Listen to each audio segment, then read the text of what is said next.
Capítulo 19. La paz de Dios. No se inquieten por nada, más bien, en toda ocasión, con oración y ruego, presenten sus peticiones a Dios, y denle gracias, y la paz de Dios, que sobrepasa todo entendimiento, cuidará sus corazones y sus pensamientos en Cristo Jesús. Filipenses 4, 6 y 7. Esta es, indudablemente, una de las declaraciones más nobles, más grandiosas y más reconfortantes que puedan encontrarse en cualquier parte y en cualquier literatura existente. Uno se siente tentado a decir lo mismo respecto de muchos pasajes de las Escrituras y, sin embargo, desde el punto de vista de nuestra vida personal en este mundo y de la experiencia práctica, no hay nada que contenga mayor consuelo para el pueblo de Dios que estos dos versículos. En ellos el apóstol sigue bordando sobre lo que no solo es el tema principal de este capítulo 4, sino el tema principal de la epístola entera. Pablo está preocupado por la felicidad y el gozo de los miembros de la iglesia de Filipos. Les ha escrito la exhortación específica de que deberían alegrarse siempre en el Señor, y vuelve a decirles, alégrense. Filipenses 4:4. En su afán porque los filipenses pudieran mantener constantemente esa alegría en el Señor, el apóstol ha considerado varias fuerzas y factores que de tiempo en tiempo tienden a despojar a los cristianos de esa alegría y a llevarlos a un nivel más bajo de la vida cristiana. Pablo les ha dicho que su amabilidad, su aguante, sea evidente a todos. El Señor está cerca. Versículo 5. Les ha mostrado cómo, con frecuencia, un espíritu inquieto y un deseo insaciable de seguir nuestro propio camino nos despoja de nuestra alegría. En estos versículos Pablo sigue considerando otro factor que tal vez presente más problemas que cualquier otro de los que tienden a despojarnos de nuestra alegría en el Señor, y al cual podríamos llamar la tiranía de las circunstancias o de las cosas que nos suceden. Son muchas y se manifiestan con demasiada frecuencia. Aquí el apóstol se ocupa de este asunto de manera definitiva. A medida que leemos la Biblia, conviene advertir la frecuencia con que se trata este tema en particular. Hasta podría afirmarse que todas las epístolas del Nuevo Testamento se ocupan de este problema especial y que fueron escritas para ayudar a los primeros cristianos a vencer la tiranía de las circunstancias. Ya que vivían en un mundo difícil y tenían que sufrir y soportar muchísimo, los hombres llamados por Dios escribieron estas cartas a fin de enseñar a los cristianos a vencer estas situaciones. Este es el gran tema del Nuevo Testamento, pero también lo encontramos en el Antiguo Testamento. Tomemos por ejemplo los Salmos 3 y 4. ¿Con qué precisión lo expresan todo? En cierto modo, el gran problema de la vida es cómo acostarse a descansar y dormir. Yo me acuesto y me duermo, dice el salmista. Salmo 3, 5, 4 y 8. Acostarse cualquiera puede hacerlo. La cuestión es si puede dormir. El salmista se describe a sí mismo rodeado de enemigos, dificultades y pruebas. La fuerza de su testimonio radica en que a pesar de eso, y gracias a su confianza en el Señor, se acuesta y también duerme. Y a la mañana siguiente despierta sano y salvo. ¿Por qué? Porque el Señor está con él y lo cuida. Este tema se presenta en gran parte del Antiguo Testamento y en el Nuevo Testamento es obviamente un asunto de capital importancia. A veces me parece que tal vez no haya nada que provea una prueba tan completa de nuestra fe y de toda nuestra condición cristiana como esta cuestión. Una cosa es suscribir la fe cristiana, una cosa es decir, luego de haber leído su Biblia y de haber absorbido la doctrina, sí, yo creo todo esto, esta es la fe que vivo. Otra cosa muy distinta es poder mantenerse gozoso cuando todo parece haberse puesto en contra nuestra y habernos llevado al borde de la desesperación. Esa fe triunfante y victoriosa no siempre se encuentra, pues representa una prueba sutil y delicada de nuestra postura cristiana, porque es una prueba esencialmente práctica, muy alejada del campo meramente teórico. Uno se encuentra en esa situación, en esa circunstancia específica. Las cosas le están sucediendo y uno se pregunta, ¿cuánto vale mi fe en este momento? ¿Me hace diferente de la gente que no tiene fe?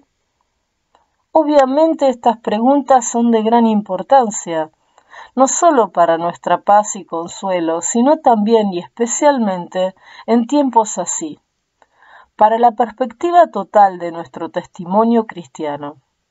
En nuestros días la gente dice ser realista y práctica, dice no tener interés en la doctrina ni desear escuchar lo que tenemos que decir.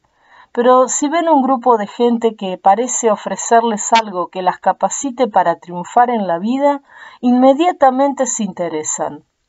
Esto se debe a que la gente está infeliz y frustrada, insegura y temerosa. Pero si a pesar de encontrarse en esa condición ven que hay otros que parecen tener paz, calma y tranquilidad, entonces se disponen a observarlos y escucharlos. Así que, desde la perspectiva de nuestra propia felicidad personal y permanencia en el gozo del Señor, y también desde la perspectiva de nuestro testimonio en estos días difíciles, nos corresponde considerar muy cuidadosamente lo que el apóstol Pablo tiene que decir en estas afirmaciones magistrales en cuanto al modo de tratar a la tiranía de las circunstancias y de las condiciones. El asunto parece dividirse en forma bastante simple. En primer lugar, nos dice lo que tenemos que evitar, como en efecto nos lo dice el apóstol. No se inquieten por nada. Tenemos aquí un mandamiento negativo de algo que debemos evitar. Ahora bien, dejemos en claro el sentido del verbo inquietarse. Por nada estéis afanosos. Dice la versión Reina Valera 1960, pero hay otras posibilidades de traducción. Afanosos significa llenos de afán, lo que significa estar angustiado por algo, tener un cuidado extremo, mostrarse nerviosamente solícito y hasta tender a incubar ideas o reflexionar acerca de otras cosas. Es la misma palabra que usó nuestro Señor en el Sermón del Monte y que podemos recordar en la sección del capítulo 6 de Mateo. No se angustien, versículo 25, o bien no os afanéis. Reina Valera 60. Esto quiere decir no angustiarse demasiado, no estar incubando ni imaginando cosas, no preocuparse demasiado por ello, no mostrar ninguna solicitud ni inquietud. Esto es lo que este verbo significa. Y ya que estamos en esto, es importante que entendamos que en ninguna parte nos enseña la Biblia a no anticipar las necesidades ordinarias de la vida, ni a no usar el sentido común. La Biblia no estimula la pereza. Podemos recordar que Pablo, al escribirles a los tesalonicenses, dijo: «El que no quiera trabajar, que tampoco coma».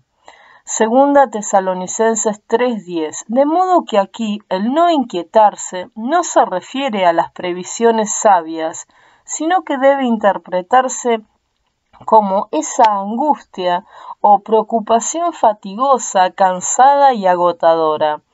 Esto es lo que el apóstol Pablo nos recomienda evitar a toda costa. Advertamos, sin embargo, que Pablo no se detiene en este mandato negativo. tenemos aquí una porción de psicología bíblica de gran profundidad. El apóstol nos muestra cómo tendemos a caer en este estado de nervios, morbidez y ansiedad.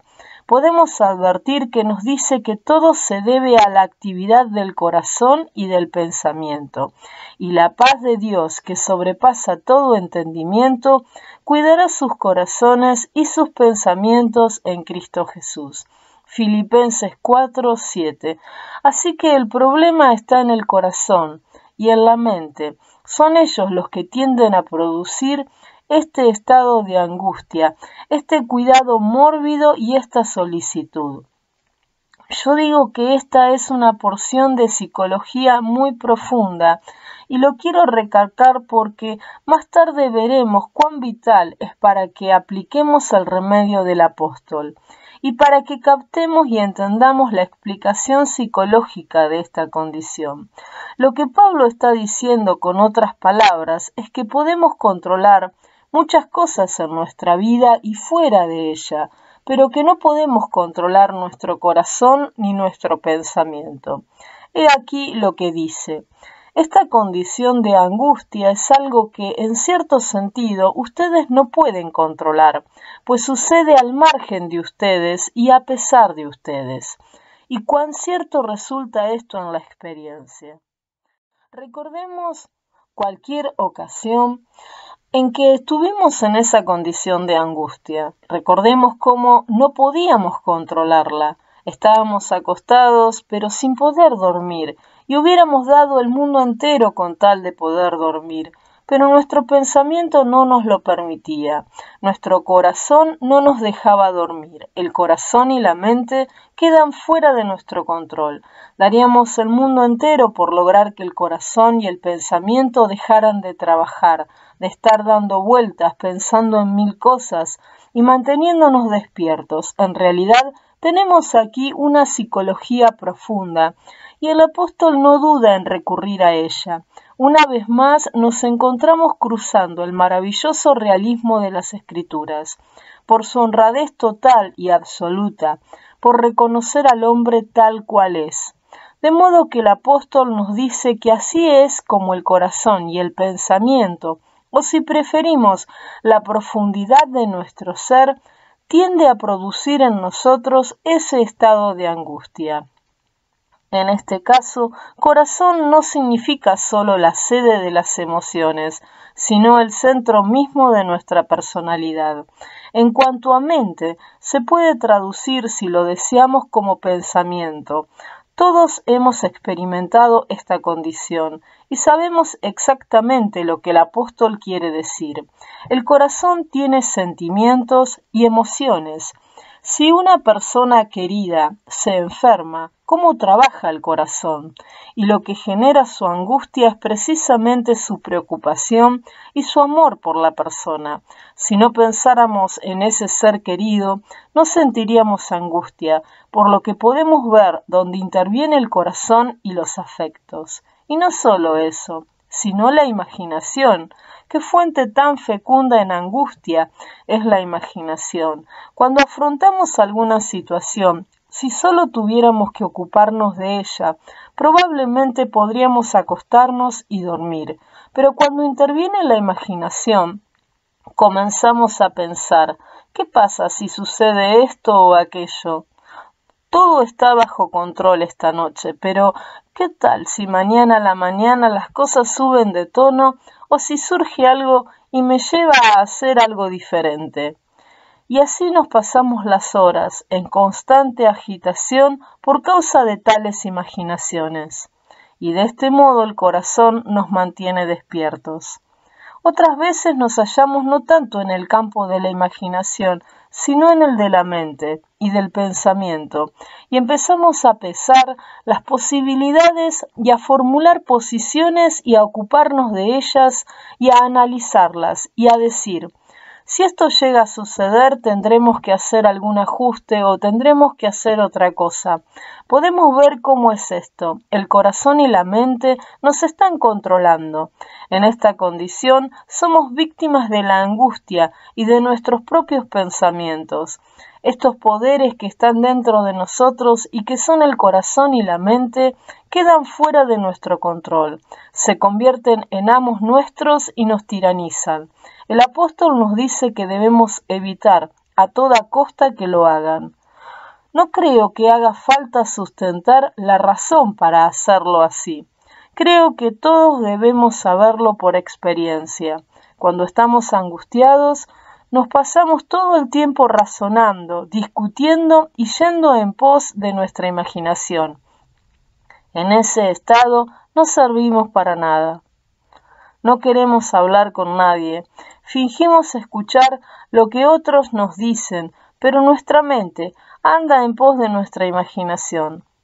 En tales condiciones nuestro testimonio cristiano pierde efectividad, no resultamos de valor para nadie, y lo que es peor, perdemos el gozo del Señor. Pero apresurémonos a considerar el segundo principio. ¿Qué podemos hacer para evitar esta agitación interna? ¿Qué nos enseña aquí el apóstol? Llegamos aquí a lo que es peculiar y especialmente cristiano. Si acaso no puedo hacer otra cosa, espero poder mostrar la eterna diferencia entre la vía cristiana para tratar la angustia y la vía psicológica o del sentido común. Algunos de mis amigos tienen la impresión de que no soy muy amable con la psicología, pero permítame hacer una apología al respecto. Soy de la opinión de que la psicología es uno de los peligros más sutiles en relación con la fe cristiana. Hay gente que piensa estar apoyándose en la fe cristiana, pero que en realidad se está apoyando en un simple mecanismo psicológico, de modo que ante una crisis real se desmoronan. Pero nosotros no predicamos psicología, lo que predicamos es la fe cristiana. Paso entonces a mostrar la diferencia entre la vía cristiana para el tratamiento de la angustia y el método psicológico. ¿Qué nos aconseja hacer el apóstol cuando nos amenaza la angustia?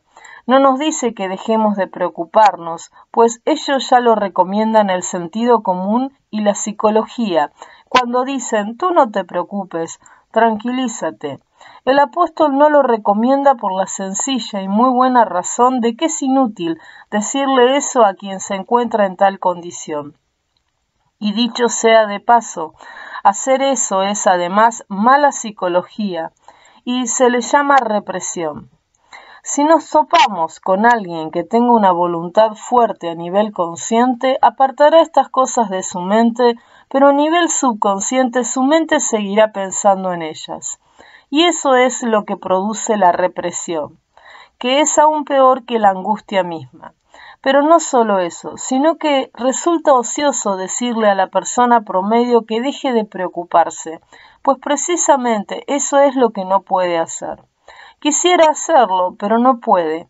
Es como decirle a un borracho consuetudinario que deje de beber. No puede dejar de hacerlo porque se encuentra víctima de su concupiscencia y pasión y no cuenta con ninguna ayuda. Por eso insisto en la importancia de la psicología de Pablo. Además, tampoco la Biblia dice, no te preocupes, que tal vez nunca suceda. Esta es una cantaleta psicológica muy popular que la gente considera maravillosa. ¿Por qué te preocupas? Tal vez nunca suceda. Pero si alguien me dice esto a mí cuando me encuentro en ese estado, mi reacción sería, claro que sí, pero mis problemas es que puede suceder. ¿Y qué tal si sucede? He aquí la esencia de mi problema, y de nada me sirve que me digan que tal vez nunca suceda. La tercera negativa es la siguiente. La gente tiende a decir a estos desdichados que se encuentran angustiados y en apuros, no tienes por qué preocuparte. Eso es un error. Por más que te preocupes, las cosas no van a cambiar. Hay que admitir que esto es muy cierto y que refleja un sano sentido común. A su vez, los psicólogos dicen, no desperdicie usted su energía. El hecho de que usted se preocupe no va a afectar en nada la situación. Y yo contesto, claro que sí, eso está muy bien y es muy cierto. Pero, ¿sabe usted algo? Eso no llega al origen de mi problema. Por una buena razón, me preocupa lo que pueda suceder. Concuerdo con usted cuando me dice que preocuparme no va a afectar la situación, pero la situación permanece y es ella la que me está provocando esta angustia. Lo que usted dice es muy cierto, pero no remedia mi situación particular. En otras palabras, estos métodos no llegan a remediar la situación porque nunca toman en cuenta el poder de lo que Pablo llama el corazón y la mente, dos cosas que nos aprisionan. Por eso, al fin de cuentas, ninguno de los métodos psicológicos y de sentido común sirve de mucho. ¿Qué responde a esto el apóstol? Pone su remedio bajo la forma de un mandato positivo. Presenten sus peticiones a Dios. He allí la respuesta, pero aquí y ahora es de vital importancia que sepamos de manera precisa y detallada cómo tratar esto. El apóstol dice, presenten sus peticiones a Dios, pero muchos que sufren de angustia dicen, ay, ya lo he probado, he orado y no encuentro la paz de que me habla. No he tenido respuesta, de nada me sirve que usted me diga que ore. Afortunadamente para nosotros, el apóstol se dio también cuenta de eso y nos ha dejado instrucciones especiales para cumplir su mandato. No se inquieten por nada, más bien, en toda ocasión, con oración y ruego, presenten sus peticiones a Dios. ¿Está el apóstol simplemente barajando el orden de las palabras o está hablando inteligentemente? Puedo demostrar que en verdad él está hablando inteligentemente al mostrarnos cómo hacer que nuestras peticiones lleguen a Dios. ¿Y cómo vamos a hacerlo? En primer lugar, nos recomienda orar. Pablo establece una diferencia entre oración, ruego y acción de gracias. ¿Qué entiende él por oración? Este es el término más general y significa adoración y culto. Cuando tenemos problemas aparentemente insolubles o estamos expuestos a sentirnos angustiados y abrumados, y alguien viene y nos dice que oremos, no vayamos corriendo a Dios con nuestra petición. Así no se hace. Antes de presentar nuestras peticiones a Dios, debemos orar, rendirle culto y adorarlo. Entremos en la presencia de Dios y por un momento olvidemos nuestros problemas. No empecemos con ellos, sino démonos cuenta de que estamos cara a cara ante Dios. La idea de estar cara a cara es inherente a la palabra misma oración. El primer paso es siempre entrar en la presencia de Dios y darse cuenta de que Él está allí. Debemos comenzar por darnos cuenta de que estamos cara a cara ante Dios, de que estamos en su presencia y de que debemos derramar nuestro corazón en adoración antes de que le demos a conocer nuestras peticiones.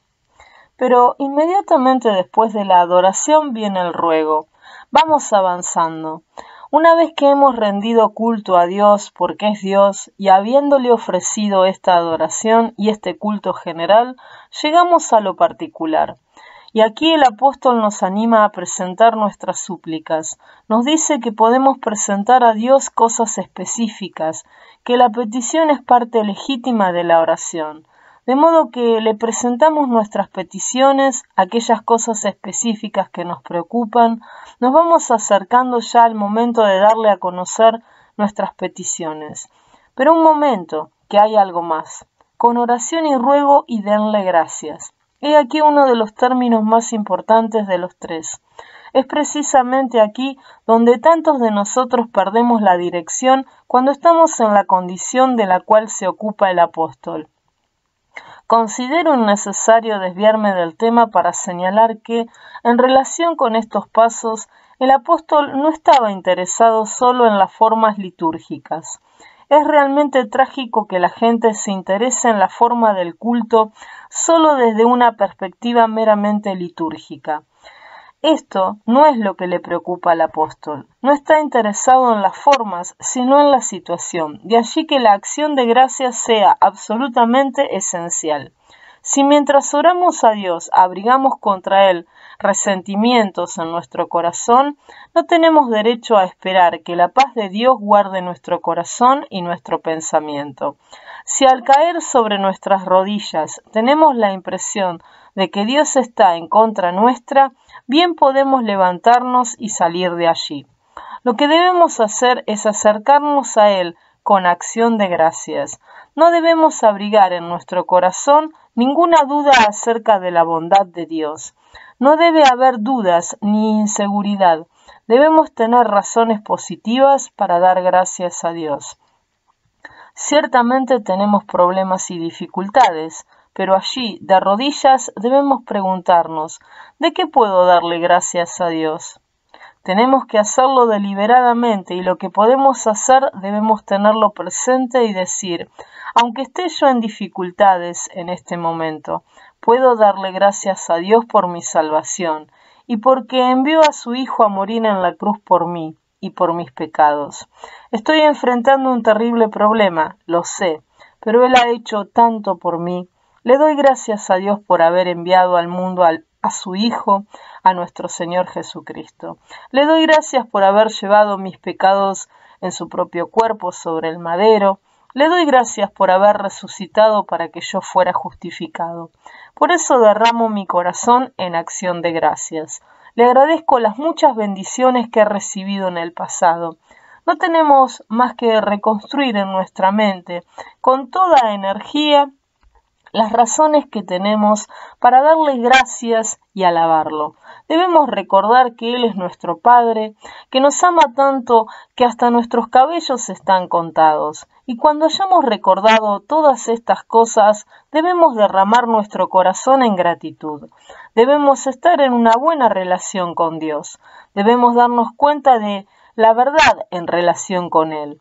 Por lo tanto, debemos entrar en su presencia con un espíritu de adoración, llena de amor y de alabanza, y con plena confianza.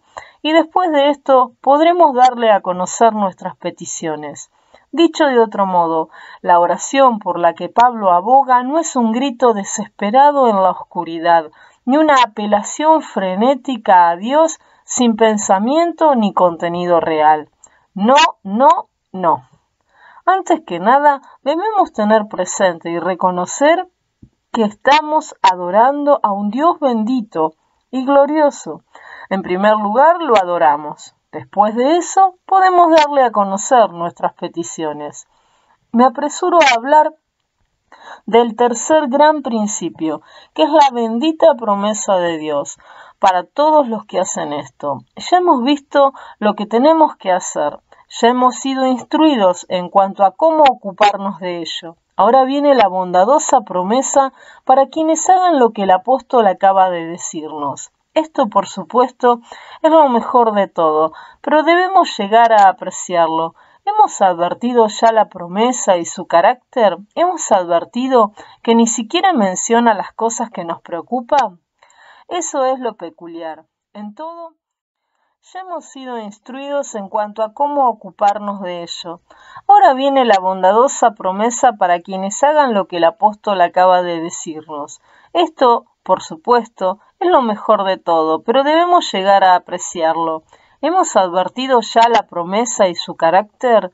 ¿Hemos advertido que ni siquiera menciona las cosas que nos preocupan?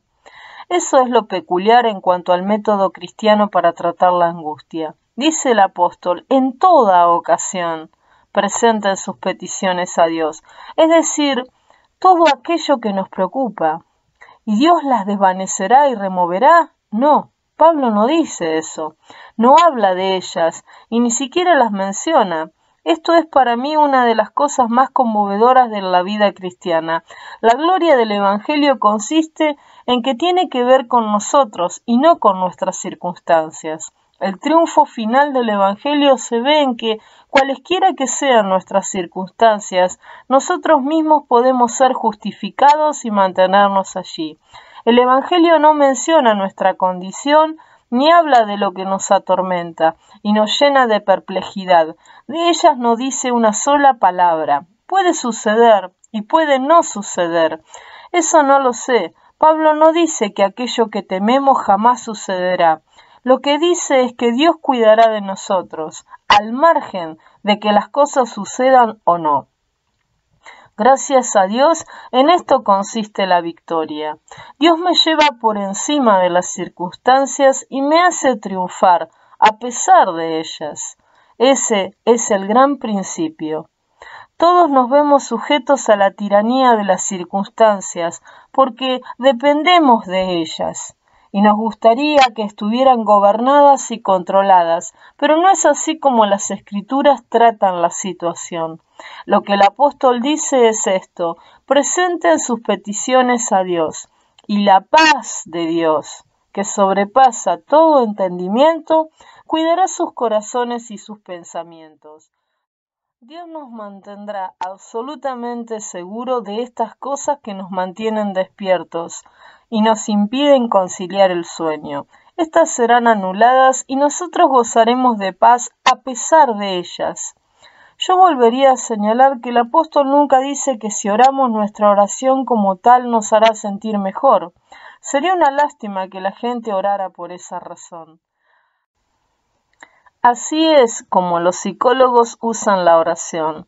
Nos dicen que si estamos en problemas nos hará bien orar.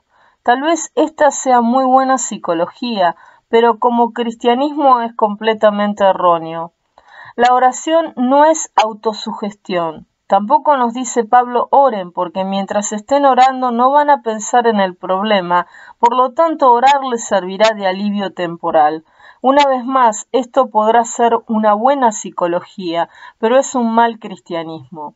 Pablo tampoco dice: si llenan ustedes su mente con pensamientos acerca de Dios y de Cristo, estos pensamientos echarán fuera las otras cosas. Una vez más, esto puede ser buena psicología, pero nada tiene que ver con el cristianismo. Tampoco dice, y lo digo con toda premeditación, oren porque la oración cambia las cosas. No, no lo hace. La oración no cambia las cosas. Ni es esto lo que dice el apóstol una vez más. Esto es psicología y nada en absoluto tiene que ver con el Evangelio. Lo que el apóstol dice es lo siguiente: si ustedes oran y presentan sus peticiones a Dios, Él hará algo al respecto. No es la oración lo que va a hacerlo, ni tampoco nosotros, sino Dios, la paz de Dios, el presente en todo, que sobrepasa todo entendimiento, cuidará sus corazones y sus pensamientos en Cristo Jesús. Debo decir algo con respecto a esta frase: cuidará sus corazones y sus pensamientos. El verbo significa poner una guarnición o una guardia. Son varias las palabras que pueden usarse y evocan todo un cuadro. Lo que sucede es que esta gracia de Dios rondará por los baluartes y torres de nuestra vida, dentro de los cuales estamos. Desde afuera, las actividades del corazón y del pensamiento producen estas tensiones, ansiedades y tiranteses. Sin embargo, la paz de Dios los mantendrá afuera y nosotros, aquí adentro, gozaremos de perfecta paz. Quien hace todo esto es Dios y no nosotros mismos, ni la oración, ni algún mecanismo psicológico. Presentamos nuestras peticiones a Dios y Dios hace todo eso por nosotros y nos conserva en perfecta paz. ¿Qué diremos de la frase la paz de Dios que sobrepasa todo entendimiento? No podemos entender esta paz y ni siquiera imaginárnosla. En cierto modo, ni siquiera podemos creerla y sin embargo es una realidad y estamos experimentándola y disfrutando de ella. Es la paz de Dios en Cristo Jesús. ¿Qué quiere decir Pablo con esto? Quiere decir que esta paz de Dios actúa presentándonos al Señor Jesucristo y haciendo que lo tengamos presente, para decirlo en términos del argumento de la epístola a los Romanos, porque si cuando éramos enemigos de Dios, fuimos reconciliados con Él mediante la muerte de su Hijo, con cuánta más razón, habiendo sido reconciliados, seremos salvados por su vida. Romanos 5:10. Sabemos que Dios dispone todas las cosas para el bien de quienes lo aman y los que han sido llamados de acuerdo con su propósito. El que no escatimó a su propio Hijo, sino que lo entregó por todos nosotros, ¿cómo no habrá de darnos generosamente junto con Él todas las cosas? Romanos 8, 28, 32. Pues estoy convencido de que ni la muerte, ni la vida, ni los ángeles, ni los demonios, ni lo presente, ni lo porvenir, ni los poderes, ni lo alto, ni lo profundo, ni cosa alguna en toda la creación podrá apartarnos del amor que Dios nos ha manifestado en Cristo Jesús, Señor nuestro. Romanos 8, 38, 39. El argumento es que si Dios ha hecho por nosotros algo tan sublime en la muerte de su Hijo sobre la cruz, no puede abandonarnos ahora ni puede dejarnos a medio camino, por así decirlo. Y así la paz de Dios, que sobrepasa todo entendimiento, cuida nuestros corazones y nuestros pensamientos mediante o en Cristo Jesús. De este modo Dios garantiza nuestra paz y nuestra liberación de la angustia. Termino con solo una palabra en torno al último principio en el que se recoge toda la promesa. No se inquieten por nada, no se inquieten por nada, sino por todo. No importa cuánto pueda ser todo, no hay límite, amado cristiano. No importa qué sea lo que tiende a deprimirte y a convertirte en víctima de esta angustia, de esta preocupación mórbida y que atormenta y estropea tu vida cristiana y tu testimonio. Pero sea lo que sea, preséntala ante el Señor de esta manera. Si lo haces así, puedes estar absolutamente seguro de que la paz de Dios, que sobrepasa todo entendimiento, guardará, cuidará y protegerá tu corazón y tu pensamiento. Este poderoso torbellino interior del corazón y de la mente no te afectará más. Como el salmista, te acostarás y te quedarás dormido, y conocerás esta perfecta paz. ¿La conoces ya? ¿Tienes ya esta paz? ¿Es esto un poco más de teoría o realmente sucede? Yo afirmo que cerca de 2000 años de historia cristiana, que es la historia de la Iglesia cristiana, proclaman que esto es una realidad. Leamos las historias de los santos, de los mártires y de los confesores, y la misma evidencia obtenemos en las historias contemporáneas. Recientemente leí la experiencia que cuenta John George Carpenter, hasta hace pocos años general del Ejército de Salvación. Nos cuenta cómo su esposa y él tuvieron que separarse de su hija, una jovencita adorable, a la que ellos querían mucho, y de quien estaban muy orgullosos, la cual había dedicado su juventud al trabajo misionero en el Oriente. Súbitamente se enfermó de fiebre tifoidea. Por supuesto, ellos empezaron a orar, pero John Carpenter y su esposa de alguna manera sentían, aunque no podían explicarlo, que no debían orar por la recuperación de su hija. Aunque no dejaron de orar, su oración fue: Señor, si tú quieres, tú puedes sanarla. No podían pedirle positivamente a Dios que la sanara. Lo único que pudieron decir fue: si tú quieres, puedes. No podían ir más allá. Esto siguió así durante 6 semanas, al cabo de las cuales murió la hermosa joven. La mañana misma en que murió, John Carpenter le dijo a su esposa: «Sabes, siento claramente una extraña y curiosa calma interior».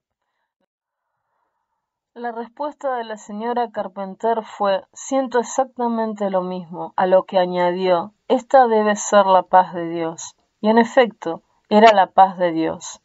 La paz que mantiene sosegados el corazón y el pensamiento, en el sentido de que no llegan a inquietar a la persona. Allí estaban. Habían dado a conocer a Dios su petición como debían hacerlo, y para su maravilla y asombro, aunque casi reprendiéndose a sí mismos por esto mismo, les había sobrevenido esta increíble calma y paz. No lo podían entender, y la única explicación era: debe ser la paz de Dios. Y gracias a Dios lo era. Ni usted ni yo podemos explicarnos estas cosas, pues nos sobrepasan, pero Dios es todopoderoso. Por lo tanto, con oración y ruego y acción de gracias, démosle a conocer nuestras peticiones, y a través de la paz de Cristo, Él mantendrá en paz y en reposo nuestro corazón y nuestro pensamiento.